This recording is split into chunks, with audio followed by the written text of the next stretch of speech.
raising and releasing your Kundalini power for increased manifestation and abundance.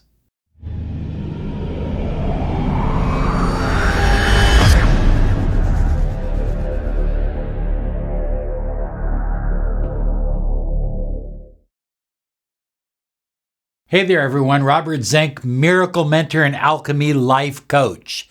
And today, we are soaring high like a big, beautiful eagle, flying in the direction of your dreams and your goals. Hey, a little reminder to click the bell icon so you get our video.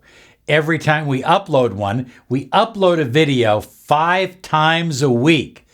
So click the bell icon, be sure and subscribe. We are here for you to empower your life. We believe that you deserve the money you desire, the love you crave, and the health that you depend upon. And you can always write us at lawofattractionsolutions.com. Be sure and include your phone number. Okay, so we're talking about Kundalini. I'm not going to get into a deep esoteric conversation on Kundalini. All I'm simply going to say is that Kundalini is an incredible power. It is oftentimes related to a coiled serpent at the base of your spine. And when it is released and crawls up your spine into your consciousness, it can bring about an incredible change in your life. I mean, a change from the inside out. Now, this is my own personal thing, folks, so don't go to your esoteric gurus because they may not agree with me. I liken the light that comes down from the infinite to solar energy, masculine energy.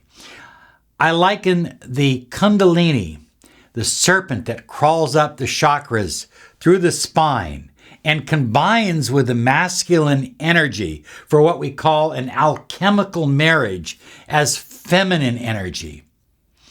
Most people never release their Kundalini.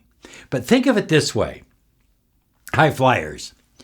Releasing your Kundalini is an upgrade. It's like a software upgrade to your energy field.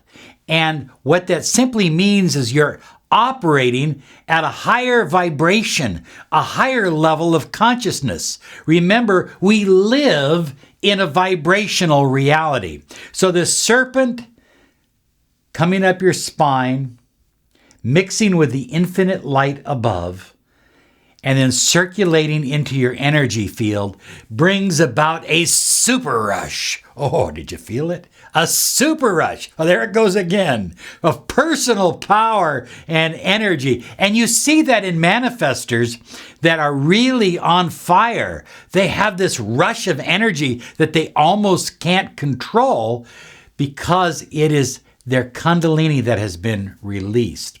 It also is very, very powerful for healing, bringing about physical healing within the body. But there are some things that you will go through in releasing your Kundalini. So I'm going to talk about some of those. We're going to give you some secrets on how to release your Kundalini, how to marry it with the infinite light above, circulate it through your body, and begin to use that energy to manifest more of what you desire, the money you desire, the love you crave, the health you depend upon, and first and foremost, a deeper connection to spiritual energy. Now, as this Kundalini begins to rise, you may go through some challenging feelings because it's dissolving negative energy. It's dissolving limiting beliefs. It's dissolving fears and doubts. And that can be painful because sometimes that stuff is coming up to your consciousness. It's coming into your mind, and you may find yourself going, wow, I feel like crying right now for no reason. But what it is, it's your energy field releasing a lot of negativity that you've held on to for years. Now think about this, high flyers, and I think this will make sense to you. If you have this negativity and these fears, anxieties, doubts, phobias within your energy field and your subconscious mind, those kind of blocks can only hinder you in creating the life that you desire, the money you desire, the love you crave, the health you depend upon, the spiritual connection that's absolutely necessary for every soul on this planet. So before the Kundalini begins to rise, or as part of the process, during the process, think in terms of letting go of fears, anxieties, phobias, and doubts. Think of letting go of limiting beliefs.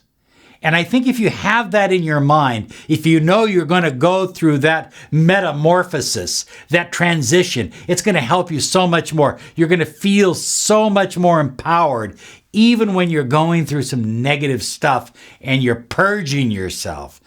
Oh, I love that word, purge. You're purging yourself of negative vibrations, lower vibrations. Remember, I've said this so many times to you. When you're at the top of the mountain and you're living at a consciousness of pure love and pure abundance, oh yeah, pure love and abundance. When you're living there, everything below you is available to you. But when you're living down here, very little is available to you. Maybe perhaps some money's available to you, but you still won't find the passion and joy in life that you really deserve when it comes to having abundance and prosperity. In other words, you can have money and not have abundance. Does that make sense? Okay, let's get on with this. So high flyers, I'm going to share with you 5 steps that I think are important in the process of raising your Kundalini and doing it safely. You know, I've known people that have raised their Kundalini and they didn't equilibrate it. They didn't level it out with infinite light energy. And the results can be sometimes erratic, okay? Because it oftentimes doesn't flow up smoothly. It flows up kind of erratically because it's working through these blocks and doubts and fears. And it's clearing out your chakras and your energy field as it reaches the top, as it reaches your crown. Does that make sense? So number 1 is raise your vibrational consciousness.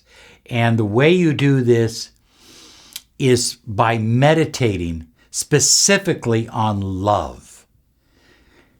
Love everything, even the stuff that gets you angry, even the people that just make you want to run your fingers on a blackboard. Love them. Love them deeply. Take a moment and open up your heart. Breathe deep.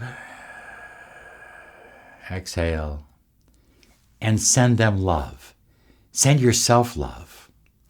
This meditation is done best while driving because you're going to run into all kinds of people that are cutting you off, honking their horn.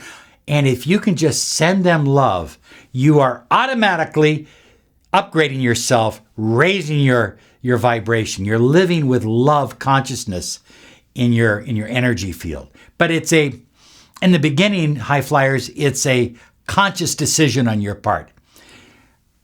Think in terms of oneness. Instead of thinking in terms of them and us, good and bad, black and white, think in terms of one energy that takes on a whole lot of different expressions. One source, one light, one seed. And that seed sprouts into a number of different fruits, a number of different vegetables, and we're not all the same. We have different souls, but we have one spirit that flows through us. So think in those terms, oneness. Let that be part of your daily meditation. Acceptance. Look, there's things I don't like in the world. There's things you don't like. but we need to accept that they exist and not resist against it. Remember, what you resist against will persist in your life. So let it go. And forgiveness. You know, we live in a world where people that we deeply love, we deeply trust, we deeply care about, will sometimes turn against us, hurt us, cause us pain. It's tough, but we need to reach deep within ourselves and forgive. So open up your hands and allow forgiving energy to leave your energy field and go to the people that have hurt you the most. You're going to clear yourself and your Kundalini is going to flow so much more easier. Number 2 is daily meditation. And I'm talking about formal meditation with some type of regulated breathing, either box breathing or some form of breathing. Focus when you are meditating on purging, on letting go of pain, of letting go of negative feelings and limiting beliefs. And give yourself 20 minutes every day to simply meditate on letting go and concentrating on your breath. Well, high flyers, number 3 is what I call the marriage of the sun and the moon. And this is a different meditation. Actually, I guess you could combine it with step 2, but I think it needs to be done on its own. I like doing it standing up. I like my hands facing forward in the receptive position, but I visualize the light going up my spine, the Kundalini, coming up my spine to the crown. And then I visualize white, infinite light coming together with the Kundalini energy and flowing down into my energy field and into my body. So I will breathe up through my nose, breathe the Kundalini all the way to my crown, and then visualize that infinite white light mixing with the Kundalini energy. Oftentimes it's reddish purple or red.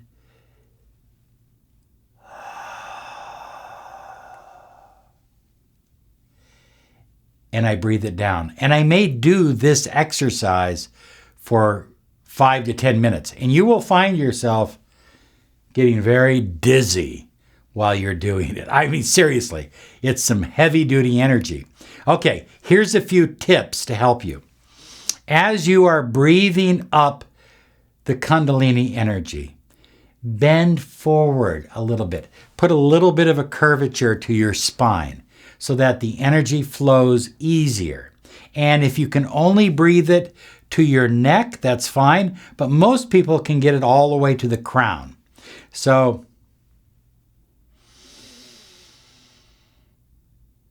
now it's at my crown. And I noticed when I was breathing upward, I was breathing with my nose, what we call the Ida and the Pingala. It is the sun and the moon. I'm using both nostrils to breathe it up. Now, some people would say just use the Pingala, but I don't agree. I think you use both. So you bring it up. And now stand up fully, bring in the white light. And if you can't see it in your mind's eye, know it's there and feel that marriage between the Kundalini and the infinite white light taking place at your crown, just above your head. And now putting your tongue to the roof of your mouth.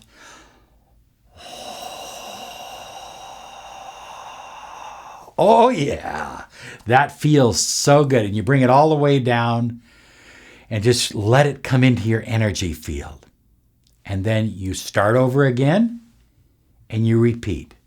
And I would do this, start off with about 5 minutes and then see if you can build up to about 10 to 15 minutes a day. It's an absolute rush. It is just so empowering.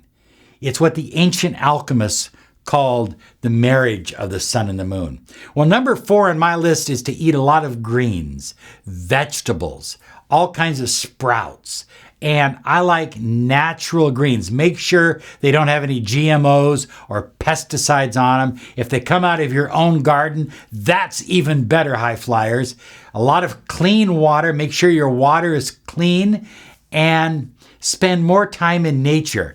I think one of the best things you can do, even if you don't live in nature, is just go into your own backyard barefooted and do some grounding and stand on the ground and practice your breath work there. Now you're pulling the energy up through the earth, up through your spine, to the top of your head, and then breathing it back down. So it's a wonderful place to be with nature.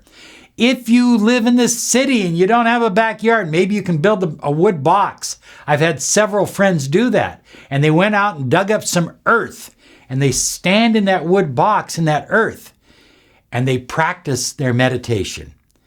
I know it sounds a little crazy. Trust me, you're going to feel it like you have never felt it before.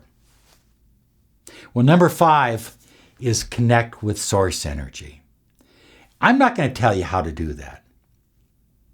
Whatever method you use, whether it's doing mantra work or whether it's praying, whether it's spending time in church or synagogue, wherever you feel or whatever you feel connects you to God.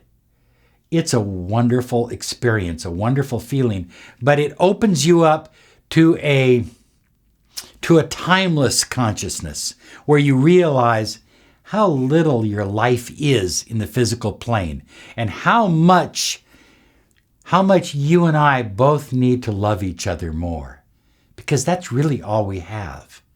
And when we have that consciousness, along with the other practices that I've given you, your Kundalini will begin to flow naturally up your spine and through your body, mix with your crown chakra, infinite light. It'll flow down. It'll happen throughout the day.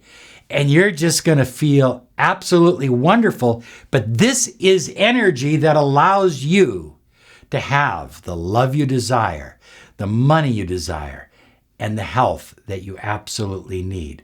More importantly, it allows you to have an abundance-filled life. Hey, be sure and contact me at Law of Attraction Solutions. We are here to help you. Have a great day. You absolutely deserve it. Bye-bye now.